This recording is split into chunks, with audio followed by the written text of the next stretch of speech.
Can you imagine dedicating 30 years of your life, 3 entire decades of grinding away at a single goal, only for the most powerful beings in the galaxy to literally laugh in your face? Well, that's exactly what just happened to Elena Vasquez. But what these ancient cosmic know-it-alls didn't realize is that they just made the biggest mistake of their very, very long lives. And trust me, you are going to want to stick around to see how she serves them a dish of revenge so cold, it's practically a block of ice. After a career powered by lukewarm coffee and pure grit, Elena had finally landed the most important mission in human history, to formally ask for a seat at the Galactic Council. At 52 years old, her hair was more silver than black, and the lines around her eyes were maps of 1,000 sleepless nights. But her mind? It was sharper than a diamond-edged razor. Her determination was like reinforced steel, forged in the fire of her absolute belief that humanity belonged among the stars. She'd spent the last 6 months in a brutal mental boot camp, cramming the cultures of 412 different alien species into her head. She didn't just memorize their politics and war records, she practically became them, reciting her opening speech in her sleep until it was flawless. Humanity had put in the work, and Elena was here to cash the check. Captain David Chen, a man whose quiet demeanor hid the heart of a lion, appeared at her doorway. He'd been her rock for the last 15 years. "We're approaching the council station, Ambassador," he said, his voice a steady anchor in the silence. "We should be docked in about 2 hours." Elena just gave a slight nod, her focus total.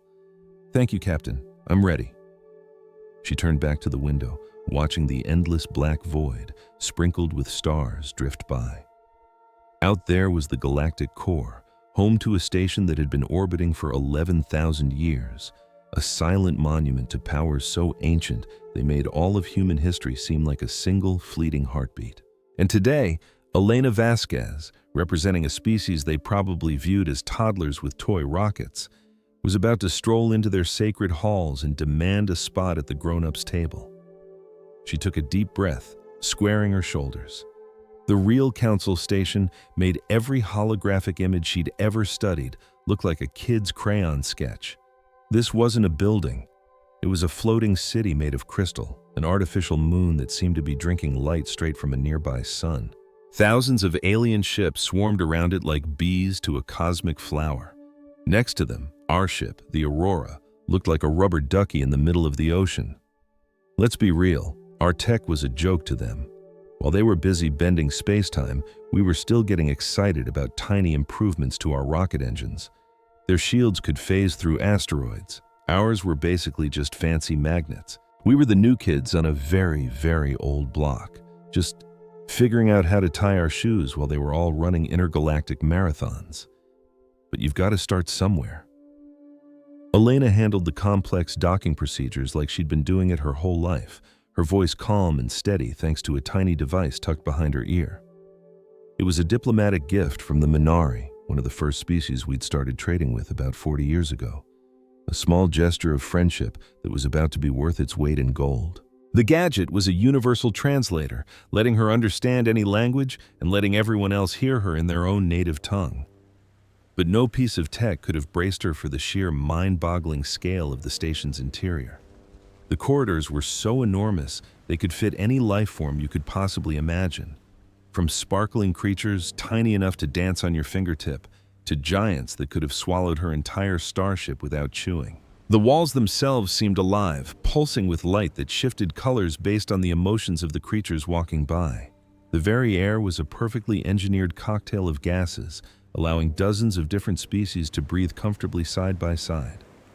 Her guide was a silent, floating robotic sphere that just glided ahead, leading her down winding halls, past alien bazaars filled with strange and wonderful treasures, and through gardens growing impossible plants from 1,000 different worlds. She saw a species she'd only read about in textbooks, the Vorthani, who looked like giant floating jellyfish and spoke with patterns of light, the Kali, beings of pure energy contained in elegant crystal bodies, and the insect-like Zilvari, whose leader, the High Arbiter, had the final say on pretty much everything. And for every species she recognized, there were 10 more she couldn't even begin to comprehend.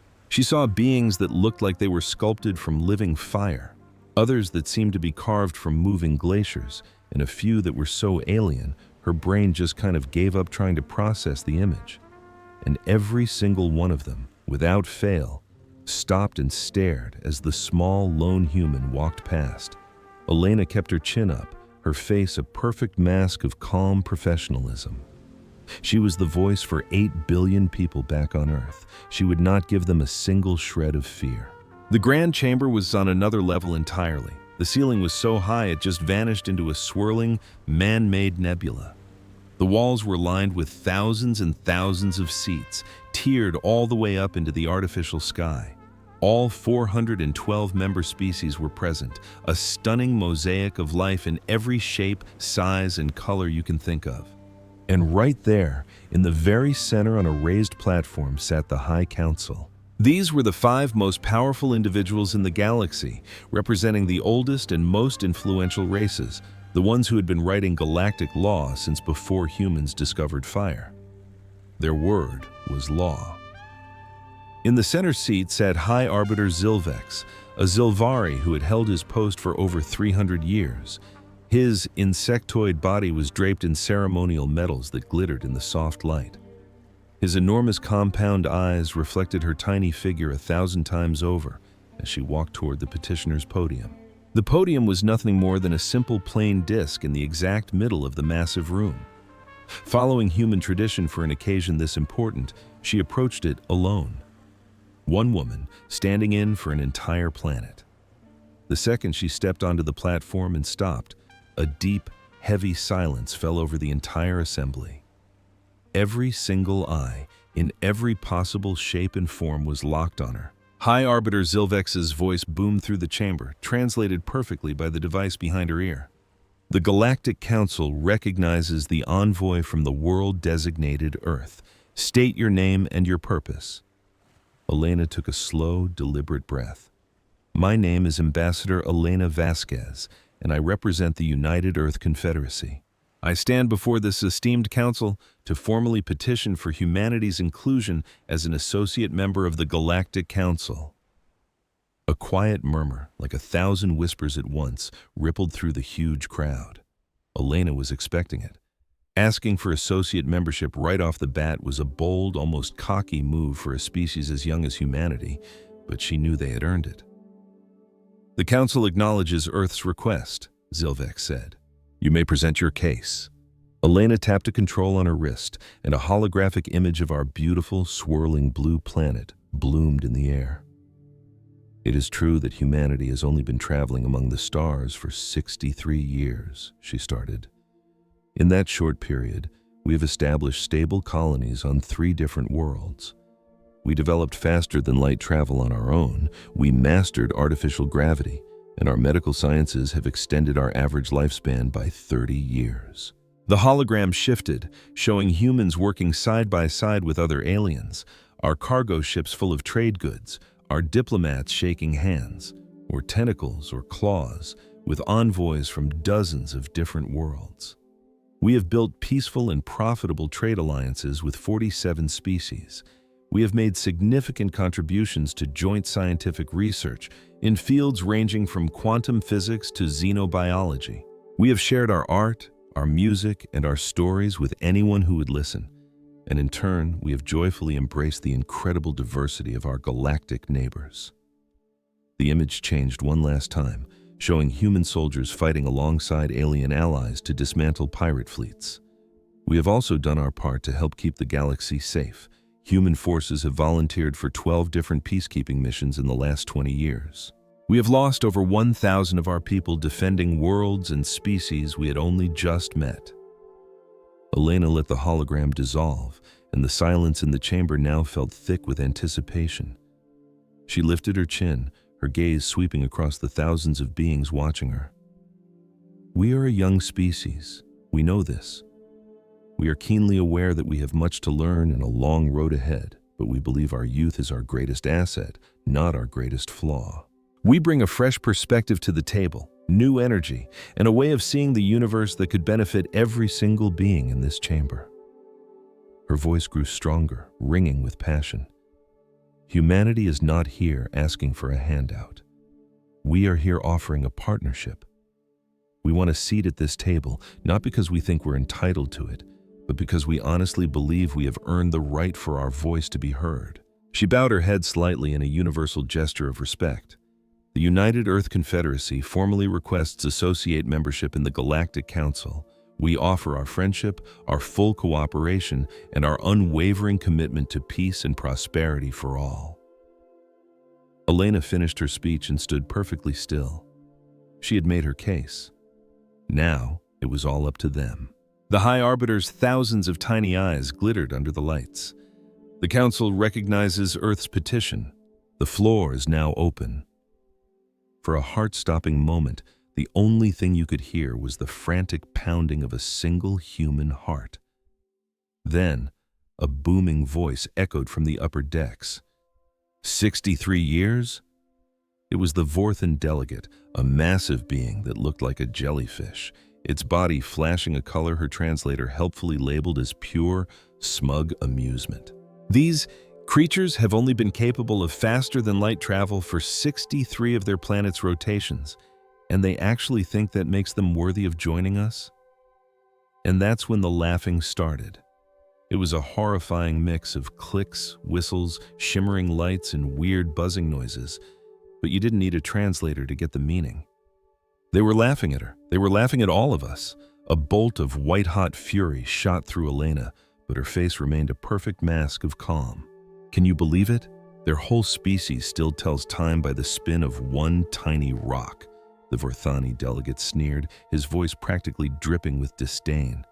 They haven't even switched to the galactic standard calendar like any halfway civilized species would. The laughter grew louder. Then another voice, this one from the Krail delegate, a being of pure energy inside a crystal shell, added, "Aren't these the ones who almost wiped themselves out playing with atomic fission? They split the atom, and the very first thing they did with it was build a bomb. Then they dropped it on their own cities." The laughter became a deafening roar. "They can't even get along with each other," bellowed a four-armed creature from the hegemony of 12 stars. "Their little planet is broken into 193 warring factions. They haven't even managed to unite their own world." Then came one last disgusted shout from the back. "They eat the dead flesh of other animals." Just imagine your entire species on trial before the galaxy, and you've just been declared the butt of a cosmic joke. They called humanity fragile, short-lived beings who feel pain, waste a third of their lives unconscious, and think getting a sunburn is a fun weekend activity. The entire Grand Chamber, with its 412 alien species, was in an uproar of laughter. If that sounds like the most infuriating thing you've ever heard, you're going to want to stick around to see how one human's silent response completely reshaped the future of the galaxy. Standing there at this podium, Elena felt those waves of mockery wash over her, and something deep inside her finally broke. She had come ready for arguments, for difficult questions, maybe even a swift rejection. But she hadn't come ready for this. This wasn't a debate. It was just raw, unfiltered hatred for everything it meant to be human. Her eyes swept across the sea of alien faces. A few were quiet, their expressions impossible to read, but the vast majority were howling like they'd just heard the funniest story in 1,000 years. They looked at her and saw a ridiculous little animal, not a potential ally. The jeering continued for nearly 10 minutes before the High Arbiter, Zilvex, finally raised a limb to call for silence. The chamber slowly quieted, but you could still hear little snickers and chuffs echoing around the giant hall. "The Council appreciates humanity's passion," Zilvex said, his mandibles clicking in a way that sounded like a dry, insect-like chuckle. "It's always so cute when a new species is so eager to have a seat at the big table." His compound eyes seemed to look right through her. "However," he continued, "we must consider the galactic community. To be a member of this council demands a certain level of maturity, unity, and proven value. Humanity, while energetic, is simply too young, too chaotic, and far, far too primitive." He spread his upper arms in a gesture that was probably meant to be sympathetic, but just came across as incredibly patronizing.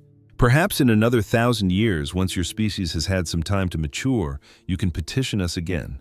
For now, we suggest you return to your little corner of the galaxy and, well, try not to destroy yourselves." His mandibles clicked one final time, which set off one last wave of laughter. And through it all, Elena just stood there, completely still. She let the sound fade around her. In her 30 years as a diplomat, she'd been insulted, dismissed, and laughed at more times than she could count. But it had never, ever been on this scale. In that single moment, something inside her turned from flesh and blood to solid steel. She had walked in here hoping to forge a new future. She had honestly believed that if she could just make her case, they would see humanity's potential and that a shared destiny among the stars was possible. That hope died right there, drowned in a tsunami of alien laughter. As the noise finally began to fade, Elena reached up and tore the universal translator from behind her ear. The little piece of tech wasn't designed for that. A sharp, searing pain shot through her head, but she didn't even flinch. She held the small device in her hand, this little symbol of her people's highest hopes. Then, with slow, deliberate care, she placed it on the podium. The room fell dead silent. This was not part of the procedure. No one had ever done this before. Elena lifted her head and stared out at the collective power of the galaxy. 412 species, 11,000 years of shared history, the wisdom of 1,000,000 star systems. And not a single one of them saw humanity as anything more than a joke. She didn't utter a single word. What was the point? They had already judged her. There was no grand speech she could give that would ever convince them that humans were anything other than insignificant pests. So she gave them only her silence. And then, Elena Vasquez turned her back on the Galactic Council. In the massive, silent chamber, the only sound was the echo of her footsteps as she walked toward the exit. Her back was ramrod straight, her head held high. She never once looked back. As the enormous doors hissed shut behind her, the laughter in the grand chamber had vanished, replaced by a thick, stunned, and very confused silence. In the entire 11,000-year history of the Council, no species petitioning for a seat had ever just left. They argued, they begged, they tried to cut deals, some even broke down and wept, but in all that time nobody had ever just turned around and walked away. High Arbiter Zilvex felt a strange, unsettling flicker of doubt. "The petition is denied," he announced, but the usual confidence was gone from his voice. Next on the agenda, the entire atmosphere in the room had changed. The next speaker might as well have been talking to a wall. Whispers darted between delegates, their eyes fixed on the huge doors where the human ambassador had vanished. It made no sense. Humanity was a nobody on the galactic stage, a brand new species from some forgotten corner of space. They had no real power, no influence whatsoever. And yet, as the meeting dragged on, delegate after delegate found their thoughts drifting back to that silent walk, that defiant posture, and that look of absolute chilling self-control. It was deeply disturbing. Aboard her ship, the Aurora, Elena Vasquez sat alone in the silence of her quarters. They had undocked the moment she was aboard and were already beginning the long trip home. The captain had tried to speak with her, but she had simply waved him off. She needed time to process. The throbbing pain behind her ear was fading, replaced by the much deeper sting of total and complete failure. All that preparation, all that hope, gone. The council would never see them as equals. Not in 1,000 years, not ever. To them, humans were just amusing little animals, like ants building a funny sandcastle right before a wave comes to wash it all away. But as Elena stared out at the endless field of stars, that feeling of pain slowly began to change into something else entirely. She was used to failure. Every diplomat knows failure is just what you pay for a good lesson. And the lesson she had learned today was crystal clear. She replayed the laughter, the arrogance, and the absolute certainty in their eyes that humanity was, and always would be, beneath them. They were so incredibly wrong. She knew what her people were capable of when they stood together. She had seen them go from riding horses to walking on their moon in the span of one person's lifetime. She had seen them survive world wars, plagues, and disasters that should have ended them. She knew their greatest strength was a bone-deep, stubborn refusal to ever give up. The Council saw humanity's short history and called it a weakness. They saw their conflicts and called them primitive. They saw their need for sleep in their brief lives and called them pathetic. They just didn't understand. Humans weren't weak, they were fighters. They weren't primitive, they were masters of change. And they weren't pathetic, they were patient, incredibly patient. A new strategy started to form in her mind. She would return home and tell her people exactly what happened. She would describe the mockery, the insults, the complete dismissal of everything they were. And then she would offer them a new plan. So the Council wanted humanity to grow up in peaceful isolation. Fine, that's exactly what they would do. But it wasn't going to be the way the Council imagined it. Humanity was going to get bigger. They were going to get smarter, and they were going to get stronger. They would build a civilization that didn't need anyone's permission to thrive. And one day, when the Council finally woke up and realized the massive mistake they had made, humanity would be waiting for them. Oh, they were going to remember this day. They would remember every last condescending chuckle. Staring out at the star-dusted blackness, Ambassador Elena Vasquez allowed herself a sharp, cold smile. The Galactic Council had absolutely no idea what they had just unleashed. Meanwhile, hours after the session had ended, High Arbiter Zilvex sat completely alone in the cavernous Grand Chamber. The colossal room was finally quiet, and the silence was a welcome relief. Zilvex knew he should be resting before the next day's grind of squabbles and petitions, but his thoughts kept drifting back to the human. It was ridiculous. She was just one ambassador from some forgotten backwater planet. A complete nobody. Her whole species was destined to fizzle out in a few generations anyway, a pretty typical fate for these noisy new races. Yet, he couldn't shake the image of her departure, the way she turned and walked away with such a quiet, unbreakable dignity. In his 3 centuries on the Council, Zilvex thought he'd seen it all. He'd witnessed dramatic fits of rage and gut-wrenching displays of grief, profound nobility and blinding fury. But he had never, not once, seen a petitioner simply turn their back on the Council and walk away without a single word. In that final second, he saw something in the human's eyes he couldn't name. It wasn't anger, and it wasn't defeat. It was something far more unsettling. It almost looked like patience. Zilvex made a sharp clicking sound with his mandibles, trying to dismiss the thought. It was meaningless. The human was meaningless.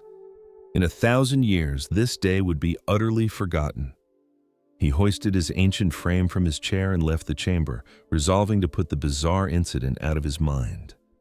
But deep within his old consciousness, a tiny, insistent alarm had just begun to chime, a warning he wouldn't truly comprehend for a very, very long time. For the first year after that bizarre meeting, absolutely nothing changed. Humanity had never been a major player on the galactic stage. They ran a few trading outposts in the fringe systems, participated in some minor scientific collaborations, and sent delegates to huge conferences where they mostly just blended into the background. And then, one day, they were simply gone.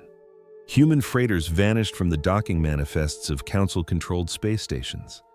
The seats reserved for their delegates at interstellar summits were suddenly, conspicuously empty.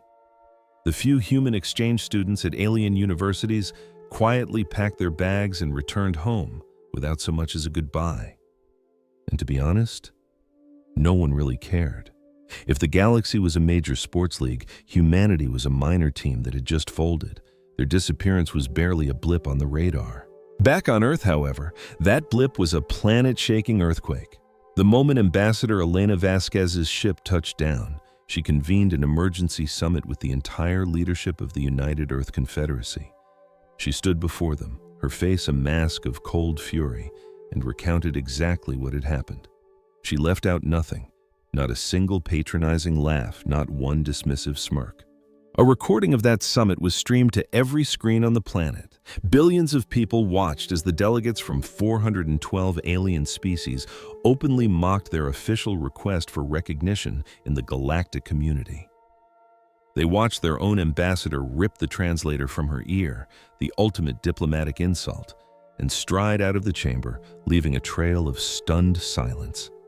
Then, Elena Vasquez revealed her plan. "They expect us to fade away," she stated. "They're counting on us to either collapse into civil war or spend the next millennium begging for a seat at their table. They see us as children who, after throwing a tantrum, will come crawling back for scraps." Her eyes, once known for their diplomatic warmth, now looked like chips of ice. They have made a profound miscalculation. The strategy she outlined was stunningly simple in concept, but impossibly massive in scope. Humanity would go silent. They would sever every single connection to the galactic community. No more trade deals, no more attending useless diplomatic functions, and absolutely no more asking for anything from species that considered them a joke. From that day forward, humanity would turn its gaze inward. Every last resource, every spark of ingenuity would be funneled toward a single goal: self-improvement. They would advance their technology by any means necessary. They would expand into new star systems, fortify their defenses, and forge a civilization so powerful and self-sufficient that it would never again need to ask for permission to exist. And the golden rule of this grand strategy? They would do it all in complete, total, and deafening silence. "They laughed at us for marking time by the spin of our little world," Elena said, a chilling smile touching her lips. "Let's see how they feel after we've ignored them for a few dozen spins of their own." The plan passed with not a single vote against it. The United Earth Confederacy broadcast one last galaxy-wide message. It was short, professional, and radiated an icy politeness. The United Earth Confederacy wishes to thank its galactic partners for their cooperation over the past several decades. Due to a period of significant internal restructuring, we will be temporarily suspending all external diplomatic and commercial operations. We wish all species continued peace and prosperity. And that was it. No outrage, no accusations, no drama, just silence. It took about 2 years before the rest of the galaxy felt the first faint pangs of curiosity. The first sign that something was amiss came when Delegate Minara from the Hegemony of 12 Stars was reviewing a trade report. For generations, the Hegemony had maintained a small but wildly profitable contract with human agricultural colonies. As it turned out, humans had a near supernatural talent for coaxing crops out of the most worthless rocky soil. Their farming techniques had single-handedly saved several of the Hegemony's failing farm worlds from total collapse. Now, those very same worlds were beginning to wither once more. "Has anyone followed up with the humans about renewing the agricultural exchange program?" Minara asked his staff. "We've dispatched 12 official inquiries over the last 8 months, sir," his assistant replied, nervously tapping his datapad. "The only response we get is an automated message confirming receipt." "And that's all? For the love of the cosmos, what is that supposed to mean?" "It means, sir, that their system acknowledges they received our message. They are simply choosing not to answer." Minara was baffled. This wasn't how business was done. You make an offer, they make a counteroffer, you negotiate. You don't just ignore them. Around the same time, the Vorthani hive minds ran into a similar problem. For decades, the Vorthani had quietly relied on human mathematicians to solve a very particular type of theoretical equation. The Vorthani were brilliant in nearly every field, but their vast collective consciousness had some strange intellectual blind spots. Humans, with their messy, individualistic minds, could conjure elegant solutions that the Vorthani brain was literally incapable of conceiving. It was a minor partnership, just a few impossibly complex problems every few months. The humans seemed to enjoy the challenge, and the Vorthani paid them with scraps of advanced technology. But now, a backlog of unsolved equations was piling up. The Vorthani's deep space navigation network, which relied on those solutions, was becoming unreliable. Starships started showing up days behind schedule. Entire supply lines were beginning to fray. What had started as a minor inconvenience was rapidly escalating into a massive logistical crisis. "Contact the humans," the Vorthani Council ordered. Give them whatever they demand. The message was sent. The delivery was confirmed. And then, nothing.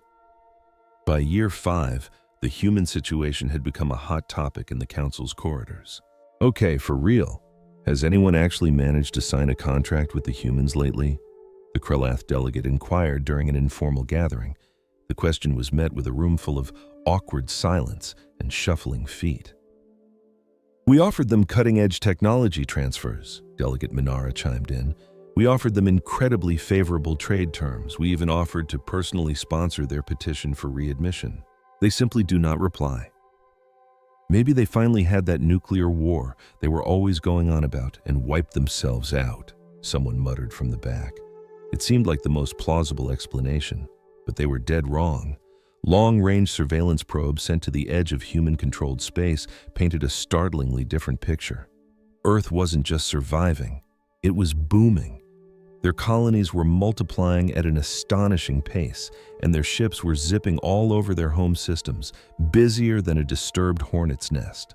They just weren't speaking to anyone else. This is absurd, the Vorthani delegate gurgled during a formal council session in year 8. They are acting like petulant children, hiding under a rock after being told no. High Arbiter Zilvex, the council's leader, slowly clicked his mandibles in thought. They haven't violated any galactic statutes, he noted, and they have issued no threats. Have you ever been so completely dismissed that it felt like you were invisible? That's exactly what happened to humanity. And if you've ever dreamed of getting the ultimate last laugh, you need to hear this story. It's like they've just decided we don't exist, one official griped. Then let's make them notice us, another shot back. And how are you planning to do that? Zilvex retorted. We have no power to drag a sovereign race to a meeting they clearly don't want. We could blockade their system. Blockade them from what? They don't trade with anyone. Then we'll threaten them with the Grand Armada. A flicker of what almost looked like pity crossed Zilvex's complex eyes. Against a species that hasn't made a peep in 8 years? The Council would never approve such a random act of aggression. And honestly, what's the point? They're a nobody species. Let them pout in their corner of the universe. But even as he spoke those words, Zilvex felt a cold knot of dread twisting in his gut. There was something about humanity's absolute, unwavering silence that was deeply and profoundly unsettling. And in the 10th year, a nightmare from the void roared into existence to prove him right. They called themselves the Thresh, a swarm that poured out of the starless darkness between galaxies. Every few thousand years, they'd emerge and just eat everything in their way. You couldn't negotiate with them. You couldn't scare them. They were like a cosmic hurricane, a galactic plague. The Council had managed to fight them off before, but it was always a close one. The combined fleets of 400 species were always just barely enough to shove them back into the dark, but the cost was always astronomical. This time, though, was different. The Thresh had changed, they'd evolved. Their old weapons, which used to be clumsy and easy to counter, now sliced through the Galactic Council's best shields like they were wet paper. Their ships, once a predictable threat, now swarmed in a terrifying tide that blotted out the stars. The first battle was a slaughter. 17 of the Council's fleets, the pride of 300 different worlds, were completely wiped out in less than 24 hours. The few ships that limped away brought back a terrifying report. None of their weapons could even put a scratch on the enemy's hulls. The second battle was a bloodbath. A frantic galaxy-wide emergency meeting was called. The sharpest military minds from every species gathered, working around the clock, desperate to find a weakness, a new plan, anything at all. They came up with nothing. The Thresh just kept coming, swallowing world after world as they pushed deeper into Council territory. 3 capital planets fell. And the people on those worlds weren't just defeated, they were completely erased from existence. Billions of lives were extinguished in a matter of hours. We are out of options, the Council's top general finally admitted, his voice thick with despair. We need a new kind of weapon, a new way of thinking.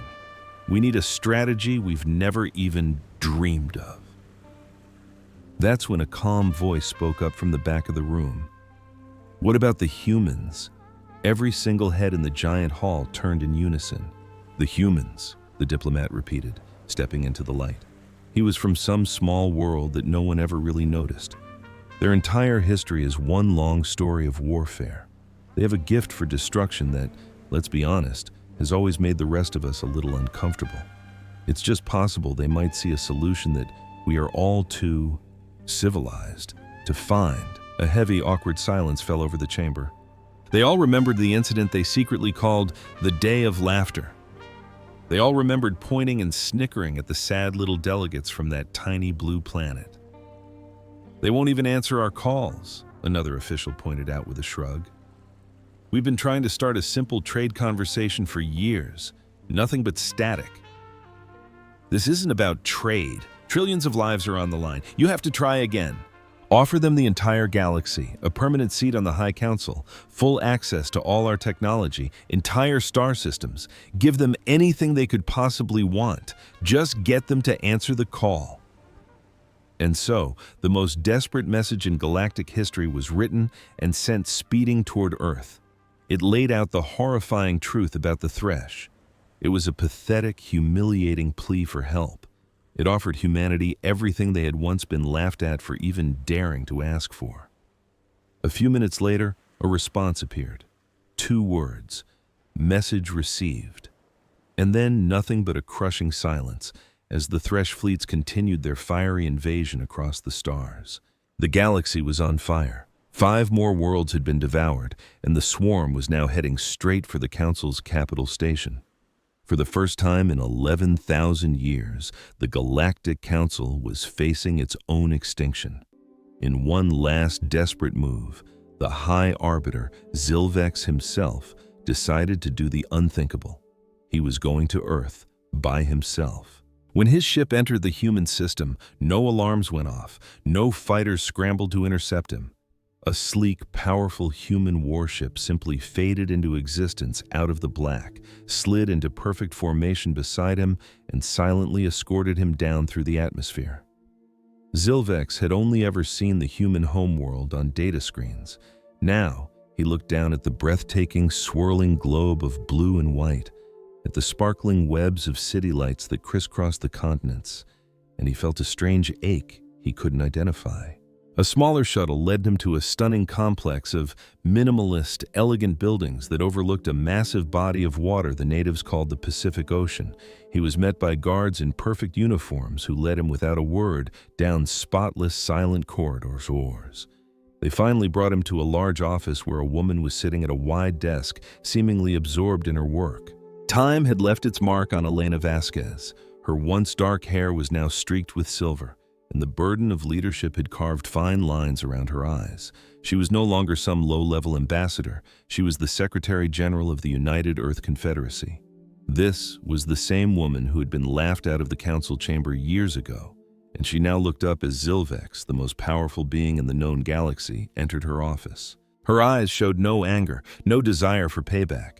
They held something far colder, a complete and utter lack of emotion. "Hello, Arbiter," she said, her voice polite but as icy as deep space. "What can I do for you?" Zilvex let it all pour out, the nightmare of the Thresh, the horrific casualty numbers, the desperate need for a new way of thinking before everything they had ever known was turned to ash. He talked for almost an hour, admitting everything. He admitted their arrogance, their stupidity, their absolute terror, things no arbiter had ever confessed to an outsider. The entire time, Elena just sat there, perfectly still, and listened. When he was finally done, his voice hoarse, she gave a single, slow nod. "I see," she said. "That does sound like a problem." "It is," he begged, leaning forward. "Billions are dead. Billions more will die if we can't stop them. We need your help." "I understand," was her only reply. The silence that followed was so thick it felt like it could suffocate him. Zilvex waited. He had come prepared to negotiate, to offer wealth and power. He was not ready for this complete void. "Secretary General," he said, his voice strained, "I am begging you. The entire Galactic Council is begging. Please, just name your price." Elena stood up and walked over to the enormous window. The setting sun was painting the ocean in brilliant stripes of orange and red. She watched it for a long moment before she turned. "Arbiter," she said, her voice suddenly gentle. "Do you remember the Grand Chamber 15 years ago?" "I remember the session," he answered carefully. "Your petition for membership was denied." "You laughed at me," she said. "It wasn't an accusation, just a simple statement of fact. All 412 of you. You laughed so hard your own translators couldn't keep up with the sound, and then you told me to come back in 1,000 years and try again." "Secretary General, please, you can't let an old insult risk the lives of trillions of innocent people." "It wasn't an insult," Elena corrected, turning to face him, her eyes still holding that terrifying emptiness. "It was a lesson. That day, you taught us the most important lesson we've ever learned. You showed us exactly where we stood in this galaxy, and we took that lesson to heart. Perhaps we were wrong. We are ready to reconsider your petition, full membership with every right and privilege, starting right now." Elena's smile was a thin, sharp blade. "High Arbiter, I'm about to tell you something, and I need you to know that it is the 100% unfiltered truth." She took a slow step closer to him. "We don't want your membership. We don't want your technology. We don't want your star maps, and we definitely don't want your friendship. We want nothing from you." His 3 hearts hammered against his ribs. "So, you're just going to let us die?" Elena was quiet for a long, heavy moment. "When we left that chamber," she said at last, "we made a promise. We would never again rely on the kindness of anyone who could just wave us away. We would never again beg for a seat at a table where we weren't welcome. So we spent the last 15 years building our own table, one that has no need for yours." "Building what?" he asked, his voice trembling. "That," she said, "is no longer your concern." Elena went back to her desk and touched a control. "Your escort is here to take you back to your ship. I hope you have a safe journey." Zilvex was frozen in shock. In 11,000 years, no one had ever just said no to the Council, not to a treaty, not to a trade agreement, but to the very idea of even having a conversation. "You've got to be kidding me," he sputtered, his voice trembling. "This is madness. We're giving you everything you've ever wanted." She didn't even look up from her data pad, her focus absolute. 15 years too late," she said, dismissing the most powerful man in the galaxy like he was a gnat. "Goodbye, High Arbiter." And just like that, Zilvex was shown off the planet, wrapped in a silence more crushing than any war cry. As his starship tore a hole in space-time, he took one last look back at Earth, that tiny blue jewel. It seemed so tranquil, just like the official reports always claimed. But he knew the truth now. A fundamental shift had occurred. The humans weren't on their knees begging for a seat at the galactic table anymore. A cold dread washed over Zilvex. They were finished asking. And that was 1,000 times more terrifying than any monster. When he got back to the Council and gave his report, the chamber absolutely exploded. The nerve of those humans, to put their foolish pride ahead of the entire galaxy's survival. It just confirmed everything they'd always believed. Humans were selfish, primitive creatures who had no business being among the star. But all their shouting and political theater didn't change a thing. Humanity stayed silent, and the terrifying Thresh horde kept right on coming. In the end, the Council survived, but only by the skin of their teeth. It took 3 more brutal years of war and cost them 17 entire species, wiped from the face of the universe. 43 worlds were burned to glass, their civilizations that had stood for millennia, gone. For 11,000 years, the Grand Alliance had kept the peace, but now it was a fractured, humbled wreck. And humanity? They didn't do a single thing. You'd see their ships sometimes, just appearing at the edge of a battle, like ghosts in the machine. They never picked a side, never interfered. They'd just pull survivors from the twisted metal, no matter their species, drop them off somewhere safe, and then melt back into the darkness. They never fired a shot. They never asked for so much as a thank you. But every single person they saved told the same wild stories. the human ships, they were just wrong. They moved in ways that broke the laws of physics. They could blink into existence and vanish just as fast. Their hulls seemed to ripple and shift like they weren't entirely in our reality. At first, nobody believed it. It had to be the ramblings of shell-shocked survivors. Everyone knew human tech was old and clunky, but the stories kept coming, and they were all identical. Sometime during those 15 years of isolation, humanity had transformed. Nobody knew how, nobody knew why, but whatever they had become was about to shake the galaxy to its very core. After 18 long years of human silence, the catastrophic Thresh War finally burned itself out. The galaxy it left behind was a shadow of its former glory. The Grand Chamber, which once hosted delegates from 412 species, now had seats for only 395. 17 civilizations were completely gone. Their homeworlds were nothing but memorials of dust, their people just echoes in time. Whole histories were now just files in an archive. Another 43 planets had been scorched, making them totally unlivable. The death toll was in the billions and still climbing. Alliances that had lasted for ages were now dust, and friendships that crossed generations had turned to bitter suspicion. The Galactic Council was still there, but it was a hollowed-out shell. Nobody respected its authority anymore. Its orders were mostly ignored. Former allies now eyed each other with distrust. And through all of this cosmic turmoil, humanity stayed perfectly quiet. They didn't help, but they didn't cause trouble either. They were just cosmic referees, saving who they could without ever joining the game. Their silence became a legend. Some called them cowards. Others whispered they were playing a deeper game, holding some secret knowledge, but mostly, people just tried to forget about them.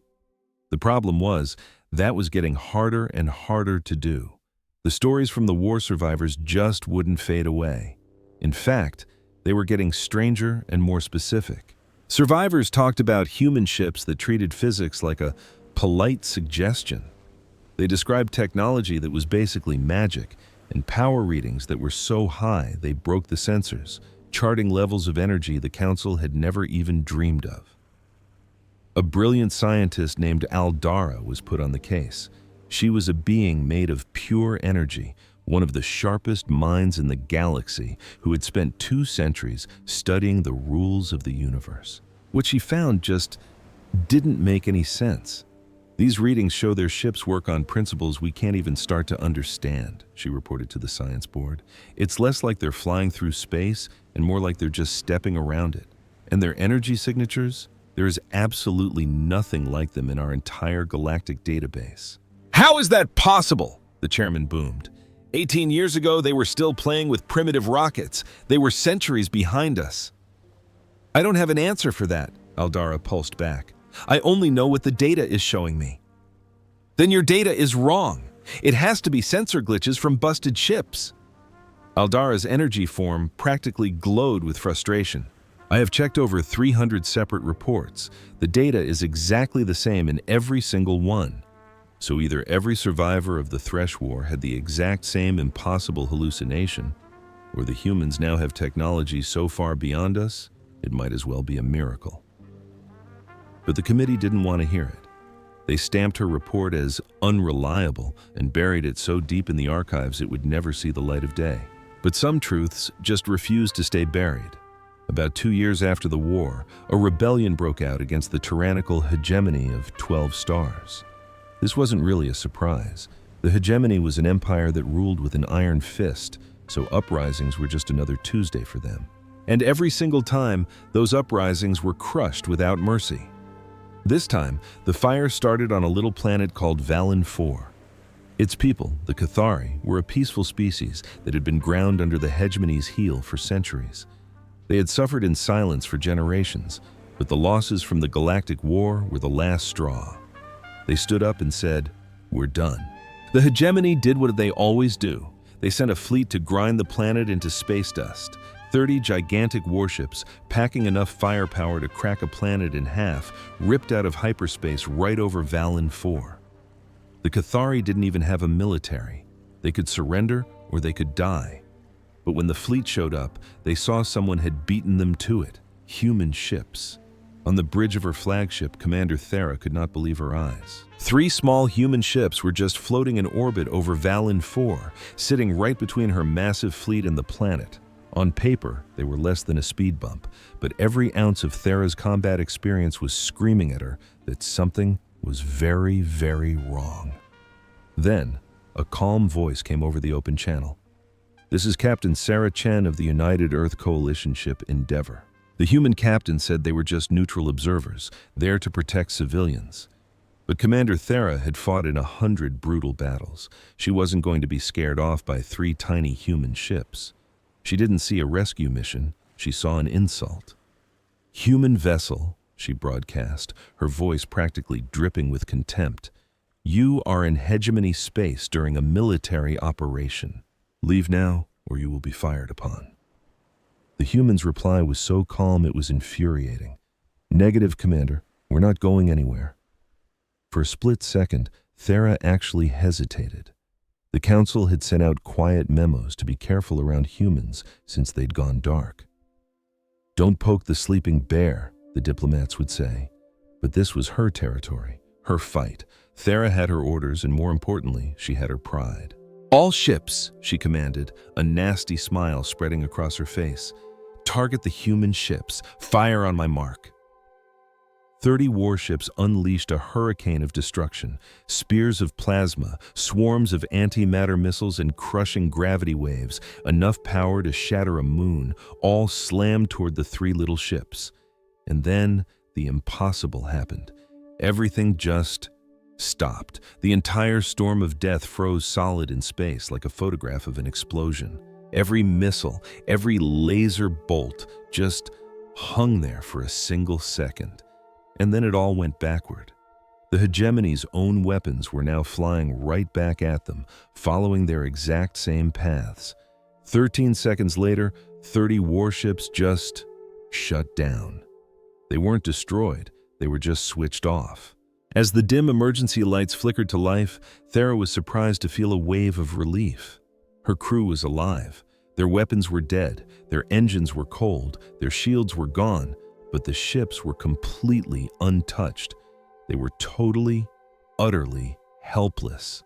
And right on schedule, shuttles started launching from the 3 human ships. They flew down to Valen 4 and started bringing the Cathari civilians on board. Countless souls, just seconds away from being wiped from existence, were instead being gently ushered onto rescue ships, whisked away to safety. And the mighty hegemony fleet, 30 of the most feared warships in the entire quadrant, could do nothing but float there, completely helpless, and watch the whole thing happen. Hours later, when the last refugee was safely on board, a final message flickered across their screens from the humans. "The United Earth Confederacy has no interest in a war with the hegemony of 12 stars. However, we will not sit back and watch while innocent lives are in danger. We suggest you find a less violent way to handle your own problems." The message was signed, Captain Sarah Chen of the UEC Endeavor. And just like that, the human ships were gone. They didn't blast off to light speed. They didn't fire up their engines and race away. They simply ceased to exist, as if they were never there to begin with. Commander Thera sat on the bridge of her ship, shrouded in darkness and silence, trying to process what on earth had just happened. Her entire fleet had been completely neutralized in a matter of seconds. Not a single person was hurt, not a single scratch on any of their ships, but every single weapon and defense system had been disabled with surgical precision. It would be weeks before they were back online. By then, the people they were hunting would be long gone, and the humans had done it all with just 3 tiny ships. Can you imagine being so completely outplayed in front of the whole galaxy that your only option is to run and hide? Now, what would you do if that were you? Would you spend your time plotting revenge? Or would you do something so incredible that it makes everyone who ever doubted you totally irrelevant? Stick around to find out which path humanity took, because the story of what happened at Valen 4 was spreading like wildfire, forcing the Galactic Council into an emergency session. The Grand Chamber, once home to representatives from 412 species, was now down to 395. but the fear in that room was so thick you could practically choke on it. "That was an act of war," bellowed Delegate Minara of the hegemony. "They assaulted a hegemony fleet without any provocation." "That is not what our sensors showed. They defended themselves after your fleet opened fire," High Arbiter Zilvex countered, his voice as cold as the vacuum of space, his many eyes blinking one by one. "And they did it without causing a single casualty on either side." "That's not the point. They have some kind of technology that can just do that." Minara was flailing his arms around like a madman. "They froze our weapon blasts in mid-air. They literally turned our own missiles against us. They took 30 of our best ships out of commission in the blink of an eye. How is that even possible?" From the back of the room, a small voice muttered, "Maybe we should have paid attention to Chief Technician Aldara." A deep, uncomfortable silence instantly fell over the chamber. Every one of them remembered her report, the one they had all laughed off as impossible science fiction. "We have to figure out what we are up against," Zilvex declared, his voice cutting through the tension. "We need to know what humanity has been creating in the shadows and how they did it."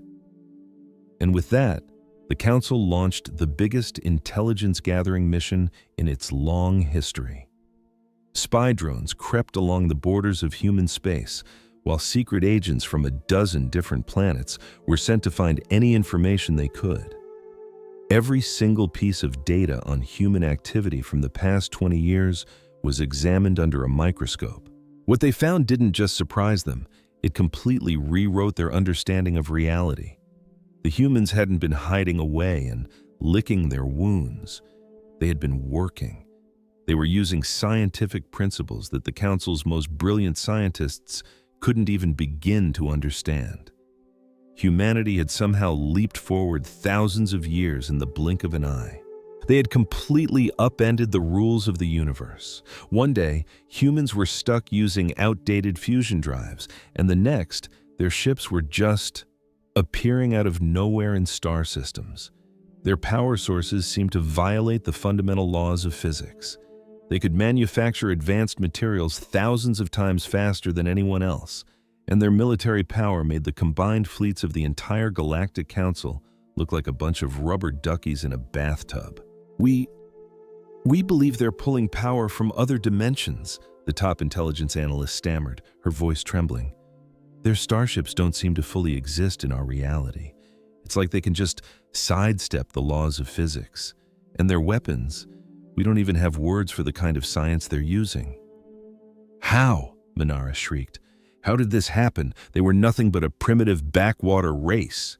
The delegate from Vorthon, a being made of glowing energy, seemed to pulse with something that looked a lot like respect. "They are human," it chimed, its voice echoing gently. "When you push them into a corner, they don't just fight back, they evolve.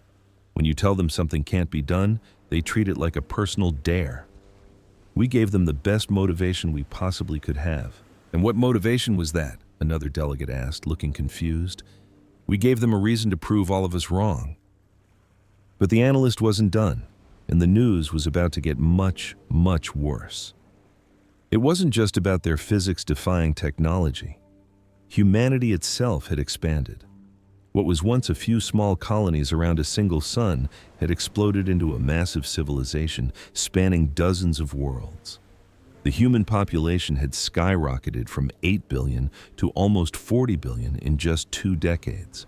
And as they soon discovered, they hadn't been doing it by themselves. While the Council was busy with its endless political drama and pointless conflicts, humanity had been quietly making friends with species the Council had dismissed. Smaller civilizations they had deemed too primitive or unimportant to deal with. These were the exact same worlds that had been denied a place on the Council for the very same reasons humanity had been cast out. The humans had offered them a partnership, an alliance built on mutual respect, not on the Council's rigid, controlling power structure. "Our reports indicate that at least 37 species have signed formal treaties with humanity," the analyst went on. "Many have received incredible technological upgrades. Several of them are now becoming major players in their own sectors." "They're creating their own council," Zilvex whispered, his eyes fixed on some distant point. "That's certainly what it looks like." The chamber erupted into complete and utter chaos. Delegates began shouting at one another, pointing fingers and yelling accusations. Some were demanding an immediate full-scale war against the humans. Others were pleading for a diplomatic solution. A few even suggested they should just surrender now to avoid the inevitable. Zilvex allowed the pandemonium to go on for a few moments before slamming down his gavel. "We are facing a crisis," he stated, his voice cutting through the bedlam. "A massive, massive crisis. Humanity is now a galactic superpower, and we are totally unprepared to deal with them. We have to attack before they attack us," Minara yelled. "With what, you idiot?" another delegate shot back. "Were you not listening to a single word she said? 3 of their ships just took apart 30 of our most advanced warships without even trying. Our top military analysts project that if humanity decided to attack, they could wipe out all of our combined fleets in less than 24 hours. Then we have to negotiate, give them anything they ask for." "We already attempted that," Zilvex said with a long, weary sigh. "They have informed us that they want nothing from us." "So what are we supposed to do?" For a long, heavy moment, Zilvex didn't speak. "We are going to request a meeting," he finally said, "and we are going to be very polite about it. We will put together a formal diplomatic envoy," the High Arbiter announced. "We will send a message requesting a meeting, and we are going to finally treat them with the respect we denied them 20 years ago." Zilvex's assistant nervously clicked his mandibles. "And what if they say no?" "Then," Zilvex answered, his face grim, "we should all start praying that they continue to be as patient and as merciful as they have been up to this point." And with that, a diplomatic mission was thrown together with a level of speed driven by pure, unfiltered panic. They sent their message out into the cold, quiet void of space. Days turned into weeks. The Council, the so-called rulers of the known galaxy, were left to nervously pace their chambers, waiting for a response like a nervous teenager waiting for a call. Finally, after 2 months that felt more like 200 years, a reply came. It was unbelievably short. The United Earth Confederacy confirmed they had received the request. A meeting would be granted. The time and location were yet to be decided. You would have thought they had just won a galactic war. The council chamber broke out into cheers of absolute relief. They were going to talk. The humans were actually willing to talk. But a handful of the older, more observant delegates noticed what everyone else had missed. The humans hadn't made a single demand. There were no conditions, no ultimatums, and no angry rants. They just said yes. And there was something about that calm, simple agreement that was infinitely more chilling than any threat they could have possibly made. The humans didn't seem angry or afraid or even particularly interested. They just seemed open to a conversation. And that, more than anything, was the most terrifying thing of all. The meeting was set to take place at a station named Haven's Rest. It was a place that didn't even show up on star charts a decade ago, but was now one of the largest constructions in the entire galaxy. It was situated right at the edge of human territory, a brilliant, sprawling city in space, filled with docking bays, living quarters, and massive halls designed to welcome thousands of different forms of life. Imagine being laughed out of the most powerful room in the galaxy. Now, picture those same people showing up 23 years later, begging for your help. This is the story of how humanity handled that moment. So, the Galactic Council decided to pay us a visit. They came to a neutral zone, a place that wasn't run by them or by us. It had become the new central hub for pretty much everyone else. Their delegation brought a fleet of their 50 most advanced ships, meant to be a show of force for their 395-member species, a little reminder that they still called the shots. But as their mighty warships approached the station, called Haven's Rest, that confidence started to crumble.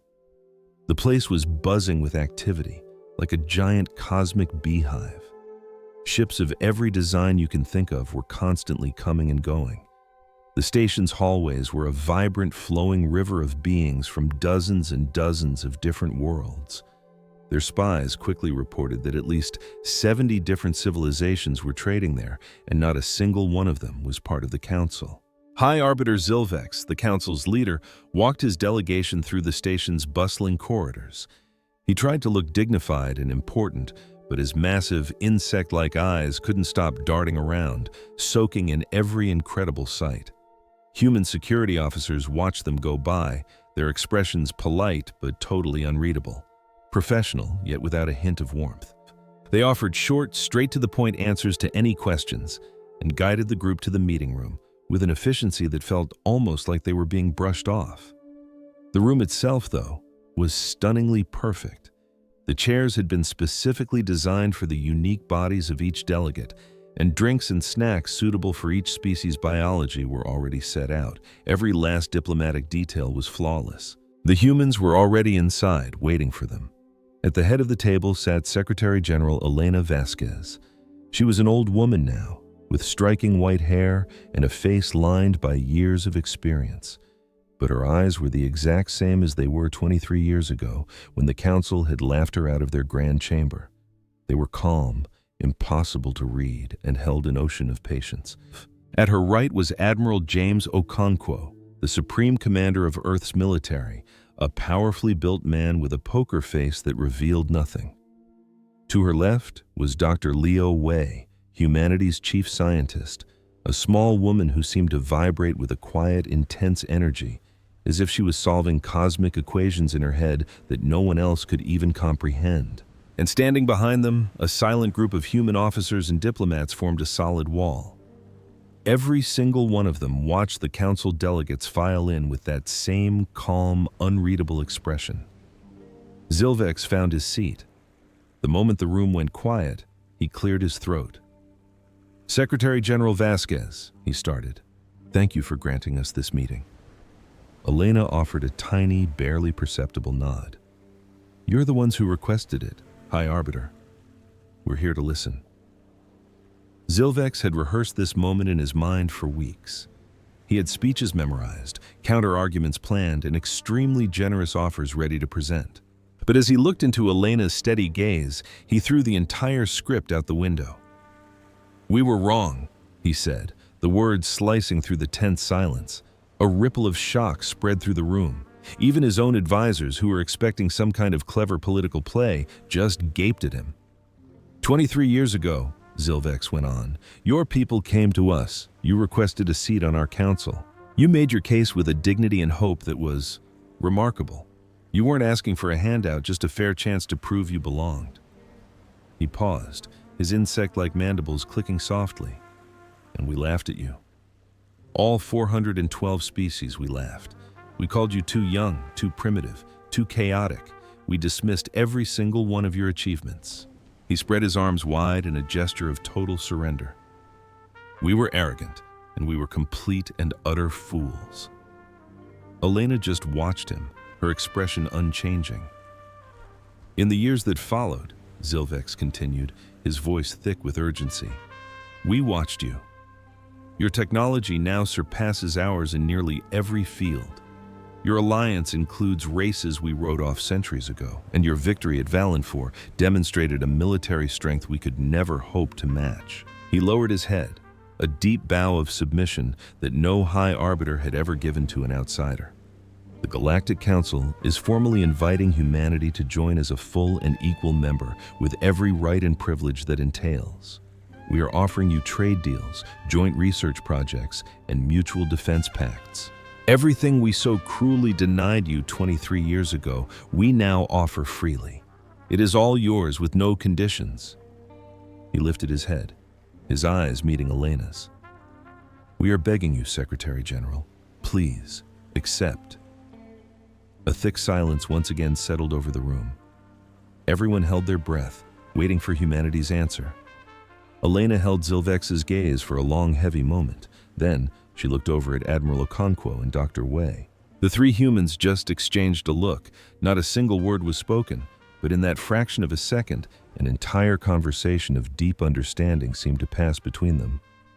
Finally, Elena turned her attention back to the council. 23 years ago, she said, her voice quiet but carrying to every corner of the large room, I stood in this chamber and respectfully asked for a place among you. I was representing a young species, one filled with optimism and eager to learn. All we ever wanted was to be part of something bigger, to contribute, to belong. She leaned forward slightly, and you laughed. The sound of that laughter filled the room for nearly 10 minutes. 412 species, all telling us with one voice that we were worthless. And when it was finally over, you told us to come back in 1,000 years, if we hadn't blown ourselves up by then.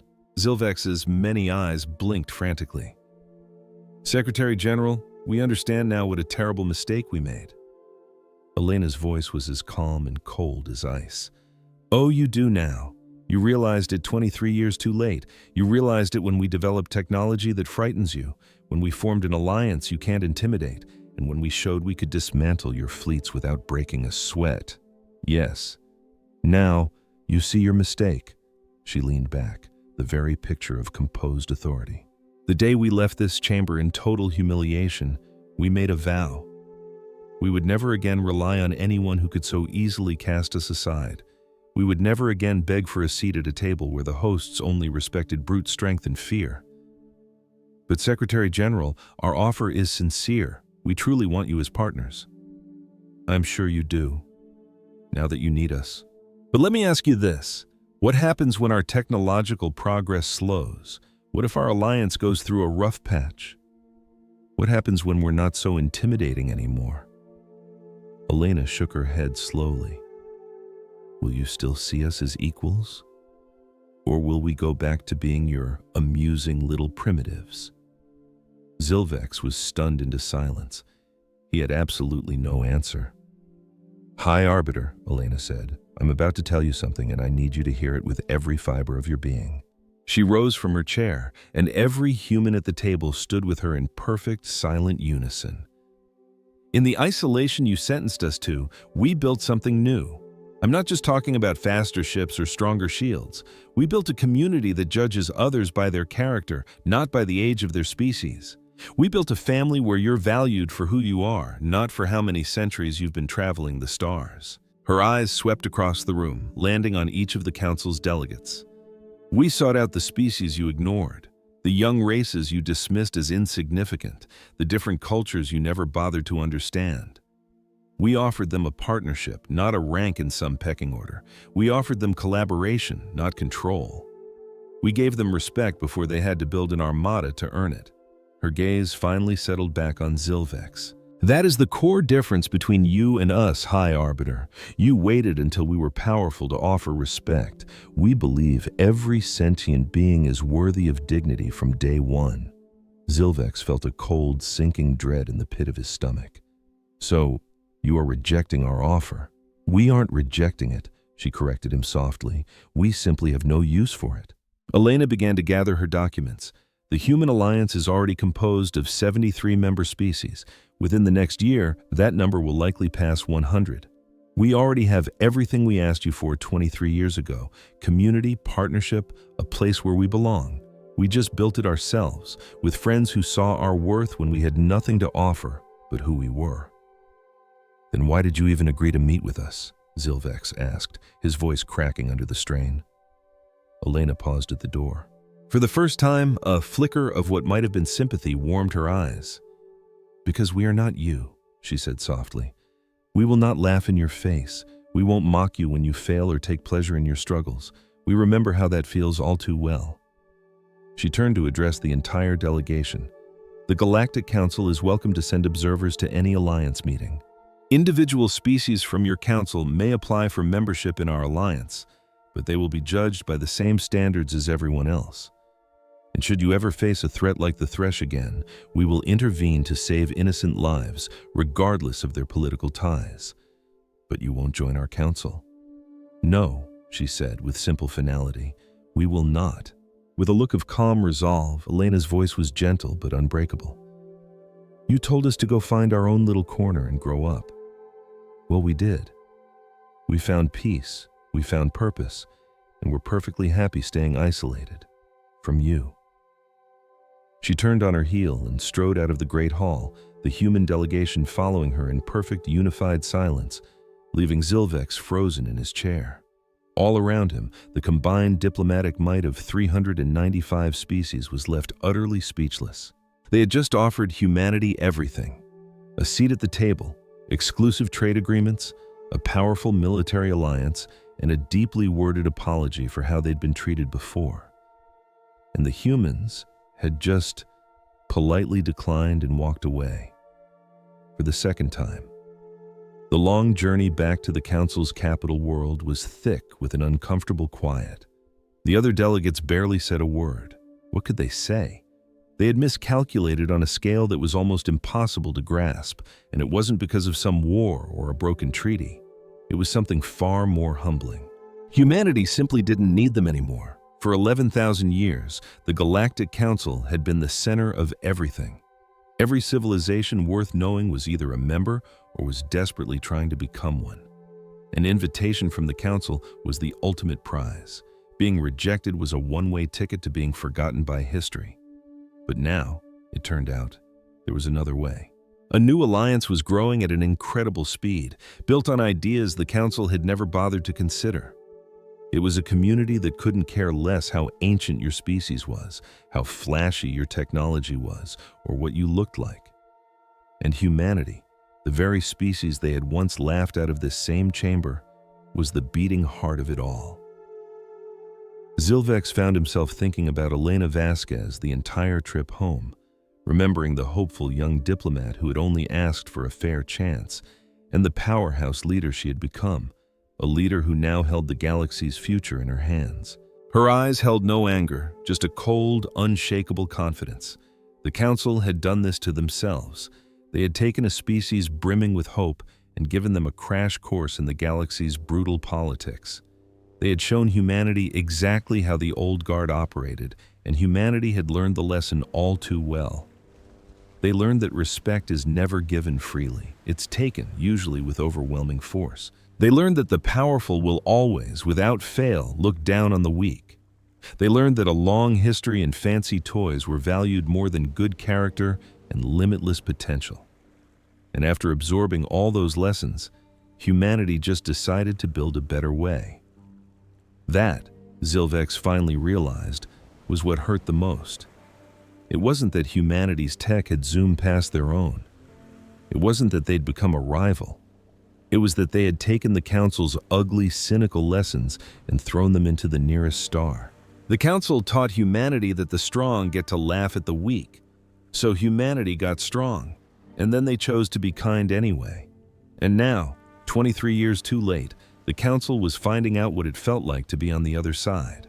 When the delegation finally limped back to the Council station, they stepped into the Grand Chamber and were met with pure, unfiltered chaos. News of the failed meeting had somehow beaten them home. Representatives from different species were shouting at one another. Fingers, claws, and tentacles were being pointed in every direction. Some were blaming Zilvex for the diplomatic train wreck. Others were blaming the species who had laughed the hardest all those years ago. A small, quiet group was blaming the entire Council system itself. Zilvex just watched the bedlam with a deep sense of exhaustion. Let them shout. Let them point fingers. It didn't matter one bit. Humanity had built something new from scratch, something that didn't need the Council's approval, something that was getting bigger every single day while the Council was slowly drying up. And there wasn't a single thing any of them could do to stop it. The era of the Galactic Council was over. A new age was beginning, and humanity, the species they had dismissed as nobodies, was about to become the new center of the universe. Zilvex tilted his head back, staring at the massive, crystal-inlaid ceiling of the Grand Chamber. 11,000 years of history. 11,000 years of absolute certainty that they were the most civilized beings in the cosmos. All of it was turning to dust. Because 23 years ago, they made the mistake of bullying the wrong species. And now, it was far, far too late to apologize. 50 years had gone by since the day the galaxy had pointed and laughed at Earth. Now, that day is a galactic holiday. Every single year, on the anniversary, humans and their allies pause to remember the moment that reshaped their entire future. It's a story told in every school. Museums have entire sections dedicated to it, and the grandparents who were children when they watched it happen on the news now tell the tale to their own grandchildren. The galaxy had been transformed in ways no one could have ever imagined.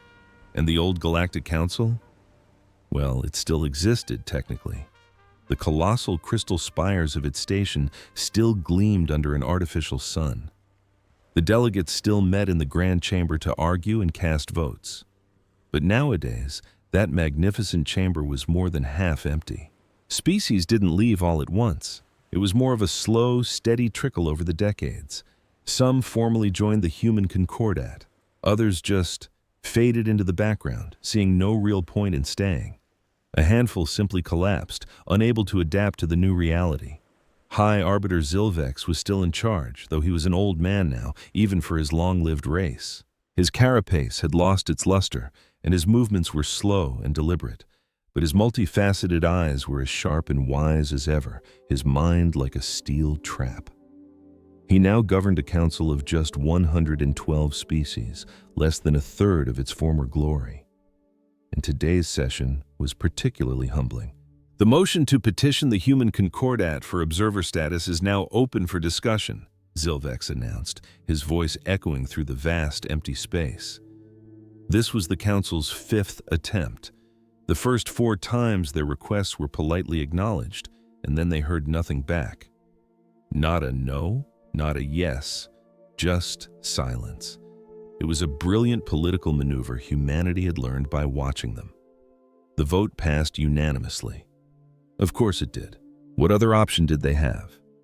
The Concordat now counted over 200 member species. Its economy made the councils look like a child's piggy bank. Its technology was generations ahead, and its core values of fairness and mutual support acted like a beacon for new civilizations. The council was, for all intents and purposes, becoming a living museum, and every single person in that hall knew it. After the meeting, Zilvex walked the station's corridors alone. He did this often these days, just walking and remembering. He remembered the Grand Chamber in its prime, packed to the gills with delegates from 412 different species. He remembered the unshakable confidence they all shared, the feeling that they were the absolute pinnacle of civilization. He remembered laughing at a young human woman who had the nerve to ask for a seat at their table. He wondered, as he had thousands of times before, what would have happened if they had just said yes, if they had welcomed humanity, shown them the way, and given them a chance to prove their worth. Would things be different? Probably, almost certainly, but that's not what they did. They laughed, and now every last one of them was paying the price for that laugh. Clear across the galaxy, on a station called Concordat Prime, a very different sort of meeting was about to begin. The human concordat's yearly gathering was a meeting of 217 species. They came from every known corner of space, fledgling civilizations and ancient empires, gargantuan beings and microscopic ones, creatures of flesh, energy, silicon, and things that defied easy description. This assembly wasn't in some enormous, intimidating hall meant to make you feel insignificant. It was held in a simple chamber, designed for comfort and honest conversation. There were no raised platforms for the important species, no seating arrangement based on power or age. In this room, every delegate was an equal, all sitting on the same level. From the entrance, Admiral Sarah Chen watched them arrive. The years had whitened her hair, and her shoulders were slightly stooped from a lifetime of duty, but her posture was still proud. Her eyes, however, had lost none of their spark. She had witnessed it all: brutal wars and fragile peace, heartbreaking tragedies and incredible victories, and she had seen a new galactic order rise from the embers of the old one. And she never, for a single day, forgot how it all started.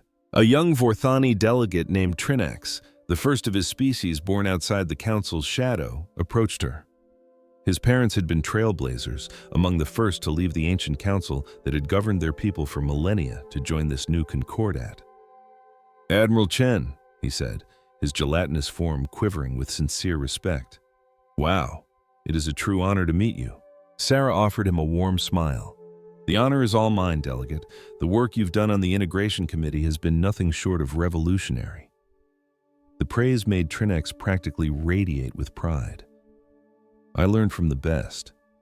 My human teachers taught me that every voice has value.